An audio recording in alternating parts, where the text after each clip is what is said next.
నమస్కారం. ETV life ఆధ్యాత్మిక channel తీర్థయాత్ర కార్యక్రమానికి స్వాగతం. 1000 నామాల వాడు, 1000 వరాలను కురిపించువాడు వెంకటేశుడు. కలియుగంలో సమస్త మానవాళిని తరింపచేయటం కోసం వైకుంఠం నుంచి తరలివచ్చిన శ్రీమన్నారాయణుడే శ్రీనివాసుడు. కలో వెంకటనాయకః అంటూ మహర్షులచే మహాభక్తులచే కీర్తించబడిన ఆ స్వామి అనేక ప్రదేశాలలో కొలువై భక్తులను అనుగ్రహిస్తున్నాడు. 3 అంతస్తులలో 3 విష్ణు స్వరూపాలలో ఆ స్వామి పూజలు అందుకుంటున్న రాయ్పూర్లోని శ్రీ భగవాన్ బాలాజీ మందిరమే నేటి మన తీర్థయాత్ర. శ్రీకాంతాయ కళ్యాణ నిధయే నిధయేర్థినాం శ్రీ వెంకట నివాసాయ శ్రీనివాసాయ మంగళం. శ్రీకాంతాయ కళ్యాణ నిధయే నిధయేర్థినాం శ్రీ వెంకట నివాసాయ శ్రీనివాసాయ మంగళం. లక్ష్మీ సవిభ్రమాలోక శుభ్రో విభ్రమ చక్షుషే చక్షుషే సర్వలోకానాం వెంకటేశాయ మంగళం. శ్రీ వెంకటాద్రి శృంగాగ్రమంగళాభరణాంఘ్రయే మంగళానాం నివాసాయ శ్రీనివాసాయ మంగళం. సర్వావయవ సౌందర్య సంపదా సర్వచేతసాం సదా సమ్మోహనాయాస్తు వెంకటేశాయ మంగళం. నిత్యాయ నిరవధ్యాయ సత్యానంద చిదాత్మనే సర్వాంతరాత్మనే శ్రీమద్వెంకటేశాయ మంగళం. నిత్యాయ నిరవధ్యాయ సత్యానంద చిదాత్మనే సర్వాంతరాత్మనే శ్రీమద్వెంకటేశాయ మంగళం.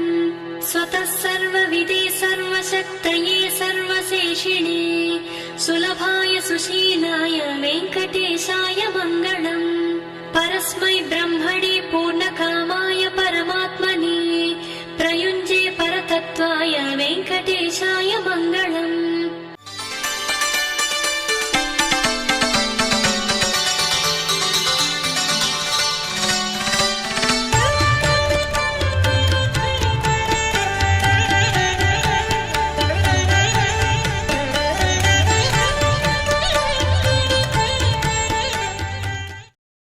వైకుంఠ నారాయణుడి దర్శనం ఇంద్రాది దేవతలకు మహర్షులకు మాత్రమే సాధ్యమవుతూ ఉండేది.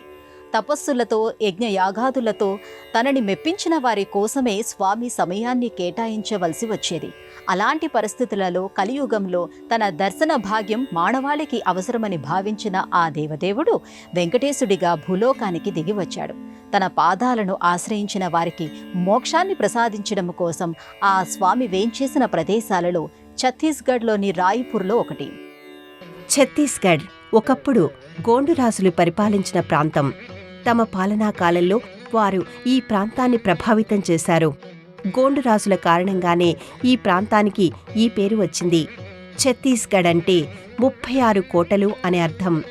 గోండు రాజులు తమ పరిపాలనా కాలంలో ఈ ప్రాంతంలో 36 కోటలను నిర్మించారు.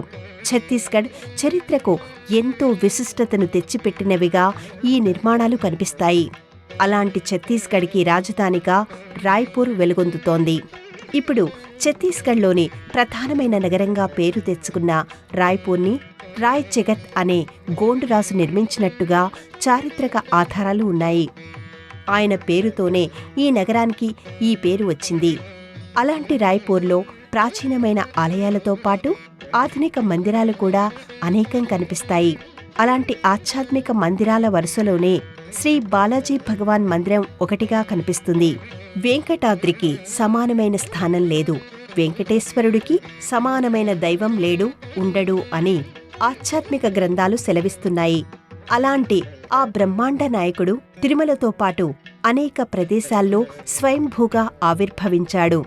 ఇక ఆ స్వామిని అనునిత్యం దర్శించుకోవాలనుకునే భక్తులు తమకి చేరువలో ఆ శ్రీనివాసుడికి ఆలయాలను నిర్మించారు. అలా భక్తుల సంకల్ప బలం నుంచి ఆవిర్భవించినది ఈ బాలాజీ భగవాన్ మందిరం. వేం అంటే పాపాలను, కట అంటే నశింపచేసేవాడు అనే అర్థం.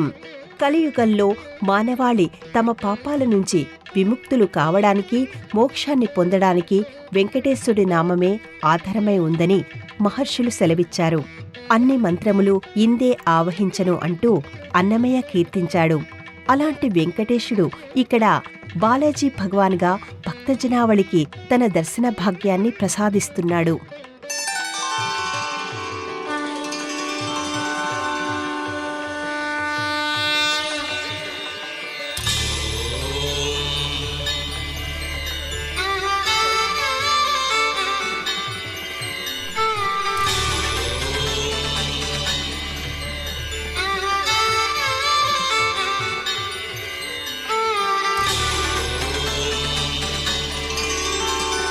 శ్రీ తిరుమలవాస జగదీశ కరుణాభరణాయికనీ చరణమి శరణు కలినాశ కనరాదాసుల ప్రేమతో వినరామామొర ఏడు కొండలపై వెలసిన ఈశ పరమేశ తిరమై వరమై ఇక శ్రీ తిరుమలవాస జగదీశ. సాధారణంగా ఒకే ప్రదేశంలో ఆయా దేవీ దేవతలకు వేరువేరుగా ఆలయాలను నిర్మిస్తూ ఉంటారు. వైష్ణవ, శైవ, శక్తి ఆలయాలు ఒకే ప్రదేశంలో ఉండేలా చూస్తూ ఉంటారు. అయితే అందుకు భిన్నంగా ఇక్కడి ఆలయం కనిపిస్తుంది. 3 అంతస్తులుగా జరిగిన నిర్మాణం, ఒక్కో అంతస్తులో ఒక్కో నామంతో విష్ణు సంబంధమైన స్వరూపాలు పూజలందుకోవటం ఇక్కడ విశేషం. కలియుగ దైవమైన వెంకటేశ్వరుడు ఎంతో మందికి ఇలవేల్పు, మరెంతో మందికి ఇష్టదైవం. ఆపద మొక్కులవాడిగా, గండాలను గట్టెక్కించే ఘన నాయకుడిగా ఆ స్వామికి పేరు. మహర్షుల కోరిక మేరకు కొండలపై కొలువైన స్వామి కోనేటి రాయుడు అనిపించుకున్న స్వామి భక్తుల సంకల్పానికి సందర్శించి దిగి వచ్చిన సందర్భాలు చాలానే కనిపిస్తాయి. అలాంటి మందిరాల వరుసలో బాలాజీ భగవాన్ మందిరం ఒకటిగా అలరారుతోంది. ప్రధానమైన ప్రాంగణంలోకి అడుగుపెట్టిన భక్తులకు అందంగా తీర్చిదిద్దిన 3 అంతస్తుల మందిరం కనిపిస్తుంది. ఈ మందిర ప్రధాన ద్వారానికి ఇరువైపులా 2 గజరాజుల శిల్పాలను ఉంచారు. పవిత్రమైన నామాలను ధరించిన ఈ గజరాజులు అత్యంత ఆకర్షణీయంగా కనిపిస్తూ ఉంటాయి. ఈ గజరాజులు ఈ మందిరాన్ని ఒక రథం మాదిరిగా లాగుతున్న భావన కలుగుతుంది. శంకు చక్ర నామాలతో అందంగా తీర్చిదిద్దిన ఈ మందిరం విశాలమైన ప్రదక్షిణా మార్గాన్ని కలిగినదిగా కనిపిస్తుంది. రహదారికి పక్కనే ఉన్నప్పటికీ ప్రశాంతమైన వాతావరణాన్ని ప్రాకారాల మధ్య బంధించినట్టుగా అనిపిస్తుంది. నేలబారుగా ఉన్న మందిరంలో అమృత నారాయణుడి పేరుతో ధన్వంతరి స్వామి మొదటి అంతస్తులో గరుడ వాహనాన్ని అధిరోహించిన విష్ణుమూర్తి, 2వ అంతస్తులో బాలాజీ వెంకటేశ్వరుడి మూర్తులు కొలువై కనిపిస్తాయి. అయితే ప్రధానమైన దైవంగా బాలాజీ వెంకటేశ్వరుడు విరాజిల్లుతున్నాడు. మెట్ల ద్వారా 2వ అంతస్తుకు చేరుకోవలసి ఉంటుంది. ఇరువైపులా ద్వారపాలకులను కలిగిన గర్భాలయంలో వెంకటేశ్వర స్వామి దివ్యమంగళ రూపం దర్శనమిస్తూ ఉంటుంది. విశాలమైన గర్భాలయం నిండుగా నిలువెత్తు వెంకటేశ్వరుడి అర్చామూర్తి సౌందర్యానికి సరైన అర్థం చెబుతున్నట్టుగా ఉంటుంది. వెండితో మలచబడిన ప్రభావళిలో వెలిగిపోతూ ఉంటాడు. ఇక్కడి వెంకటేశ్వరుడు సుందరుడు, సుకుమారుడు. దాదాపు 10 అడుగుల ఎత్తైన స్వామివారి మనోహరమూర్తి మనసులన్నింటినీ మధురంగా కొల్లగొడుతుంది. వికసిస్తున్న పద్మాన్ని తలపించే మోము, మంత్రముగ్ధుల్ని చేసే మందస్మితం, పచ్చకర్పూరంతో దిద్దిన తిరునామాలు, అర్ధనిమీళిత నేత్రాలు ఆ స్వామి చక్కదనానికి సాటి లేదనే విషయాన్ని చెప్పకనే చెబుతున్నాయి. సూర్యుడిలోని తేజస్సు, చంద్రుడిలోని చల్లదనం స్వామివారిలోనే కలిసి కనిపిస్తూ ఉంటాయి. అలాంటి ఆ స్వామి శంకుచక్రాలను ధరించి కటివరద హస్తాలతో భక్తులను అనుగ్రహిస్తూ ఉంటాడు. వివిధ రకాల పూల మాలికలతో, ఆభరణాలతో చేసిన అలంకారంలో పట్టు వస్త్రాలను ధరించిన స్వామివారి రూపాన్ని చూసి మురిసిపోని కనులుండవు, పరవశించిపోని మనసులు ఉండవనే చెప్పాలి. వెంకటేశ్వర స్వామిని ఎంతో మంది మహర్షులు సేవించారు. అన్నమయ్య, తరిగొండ వేంగమాంబ వంటి మహాభక్తులు కీర్తించారు. ఆ తన్మయత్వంలో తరించారు. హదీరాం బావాజీ వంటి భక్తులు ఆ స్వామి తన భక్తులను ఎలా కాపాడుకుంటూ ఉంటాడనేది లోకానికి స్పష్టం చేశారు. వెంకటేశుడు ఎక్కడ ఉంటే అక్కడ వైభవం ఉంటుంది. ఆ క్షేత్రం ఆ స్వామి లీలా విశేషాలకు వేదిక అవుతుంది, మహిమల మాలిక అవుతుంది.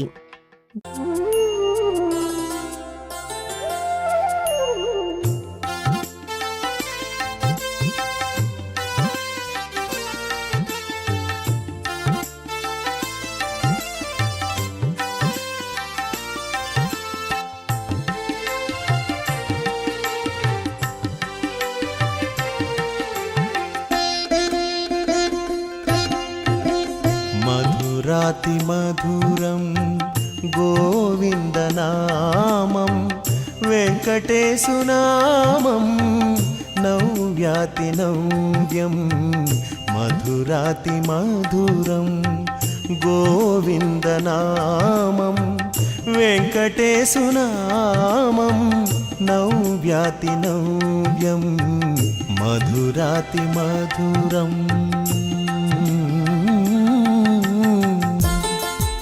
వెంకటేశ్వర స్వామికి దిగువన గల మందిరములో గరుడ వాహనాన్ని అధిరోహించిన విష్ణుమూర్తి దర్శనమిస్తాడు. ఈ తరహా మూర్తి చాలా అరుదుగా కనిపిస్తూ ఉంటుంది. గరుడ వాహనాన్ని అధిరోహించిన శ్రీమన్నారాయణుడి దర్శించడం వలన అనంతమైన పుణ్యఫలాలు ప్రాప్తిస్తాయని పురాణాలు చెబుతున్నాయి. అలాంటి మూర్తి దర్శనం, అపారమైన పుణ్యఫలం మనకి ఇక్కడ లభిస్తుంది.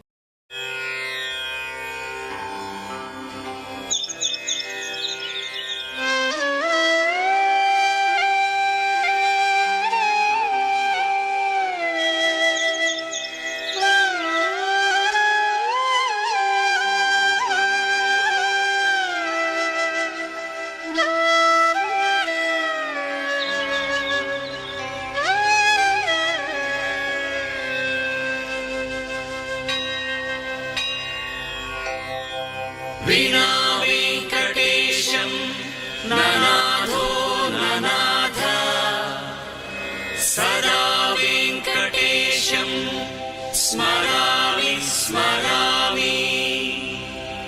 హరే వెంకటేశ ప్రసీద ప్రసీద. ప్రియం వెంకటేశ ప్రయచ్ఛ ప్రయచ్ఛ.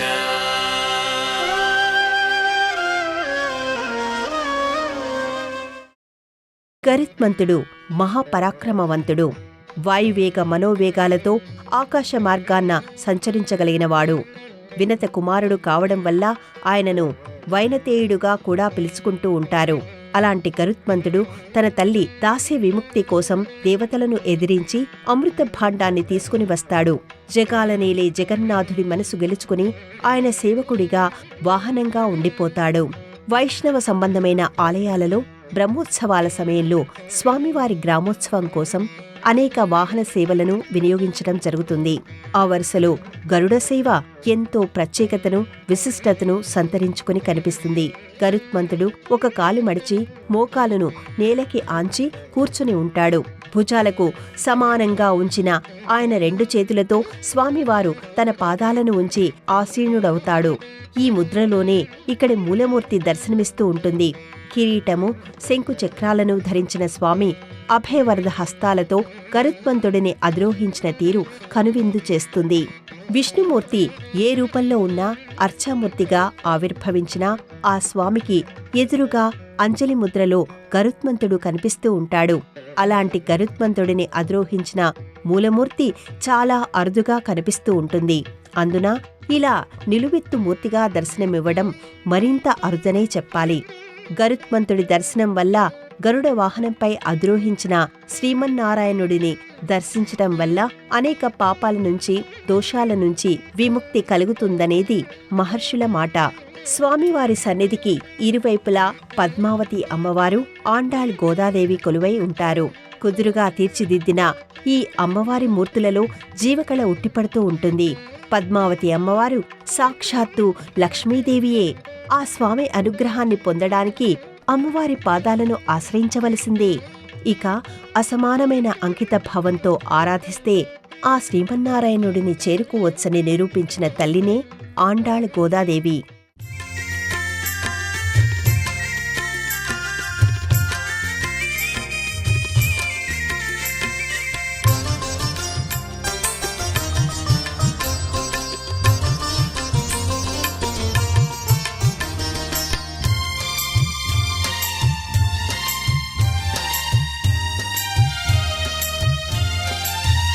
వేడుకొందామా వేడుకొందామా వేడుకొందామా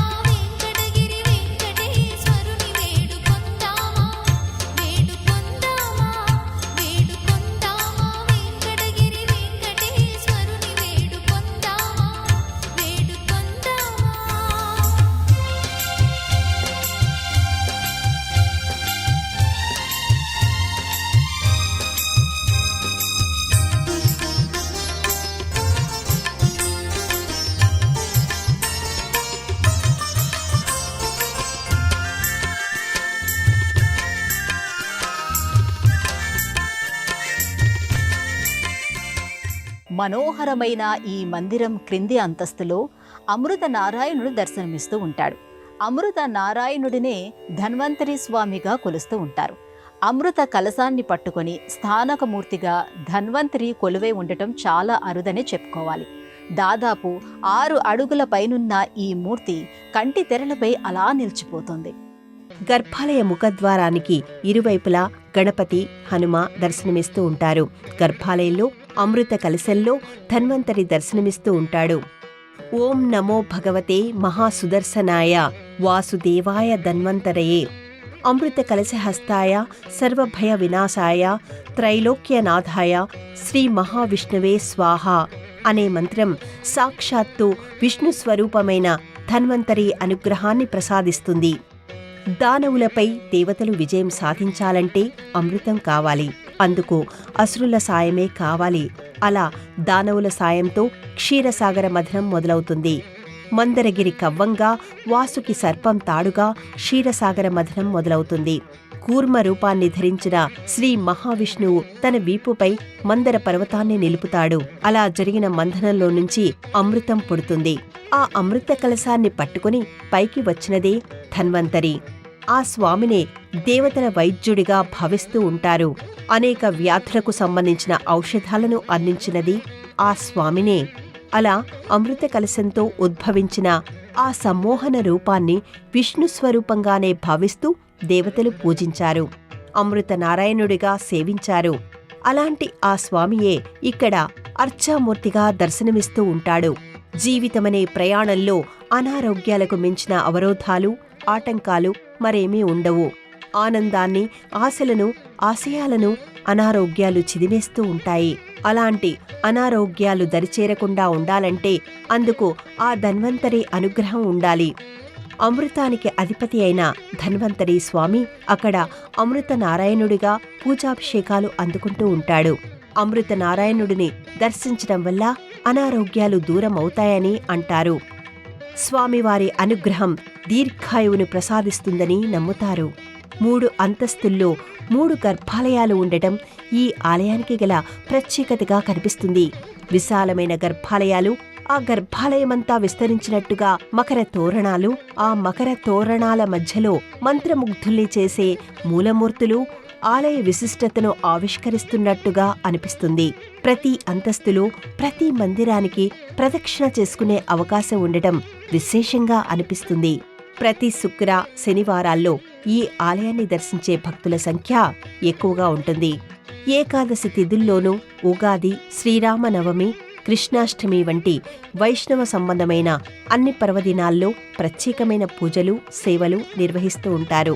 ధనుర్మాసంలో ఈ కోవెలలో భక్తుల రద్దీ, భక్తుల సందడి మరింత ఎక్కువగా కనిపిస్తుంది. 3 మూలమూర్తులను కలిగిన ఈ ఆలయ దర్శనం వల్ల అనంతకోటి పుణ్యఫలాలు లభిస్తాయని భక్తులు విశ్వసిస్తూ ఉంటారు. ప్రతిరోజు ఉదయం 6 గంటలకు ఈ ఆలయం తలుపులు తెరుస్తారు. మధ్యాహ్నం మహానైవేద్యం అనంతరం 12:30 తలుపులు మూస్తారు. తిరిగి సాయంత్రం 5 గంటల నుంచి రాత్రి 8:30 వరకు దర్శనానికి అనుమతి ఉంటుంది. దేశంలోని అన్ని ప్రధానమైన నగరాల నుంచి ఛత్తీస్గఢ్లోని రాయ్పూర్కి రోడ్డు, రైలు, వాయుమార్గాలు ఉన్నాయి. హైదరాబాద్ నుంచి కామారెడ్డి, నిజామాబాద్, నిర్మల్, ఆదిలాబాద్, నాగ్పూర్, దేవేరి, భిలాయ్ మీదుగా రాయ్పూర్ చేరుకోవచ్చు. 3 అంతస్తులు, 3 మూలమూర్తులు కలిగిన ఆలయం, అరుదుగా కనిపించే గరుడ వాహనధారి అమృత భాండాన్ని పట్టుకున్న అమృత నారాయణుడు, నిలువెత్తు స్వామిగా నీరాజనాలు అందుకునే బాలాజీ వెంకటేశ్వరుడు కొలువైన ఆలయం. రాయ్పూరులో ఆధ్యాత్మిక కేంద్రంగా వెలసిల్లుతున్న ఈ ఆలయ విశేషాలను గురించి తెలుసుకున్నారు కదా. మరో ఆలయ సందర్శనంతో మళ్ళీ కలుసుకుందాం. అంతవరకు సెలవు. నమస్కారం.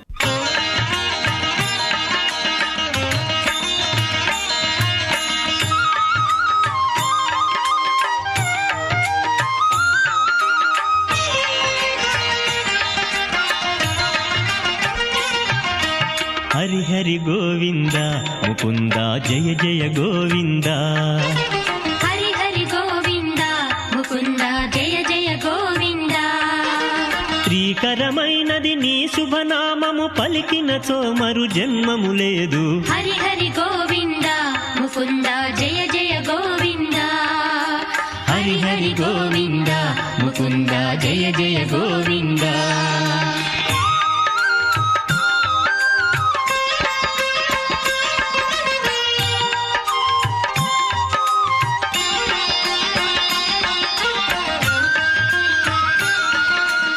ఈ కార్యక్రమాన్ని తిరిగి చూడాలనుకుంటే www.youtube.com/@ETV Life Spiritual లో చూడవచ్చు.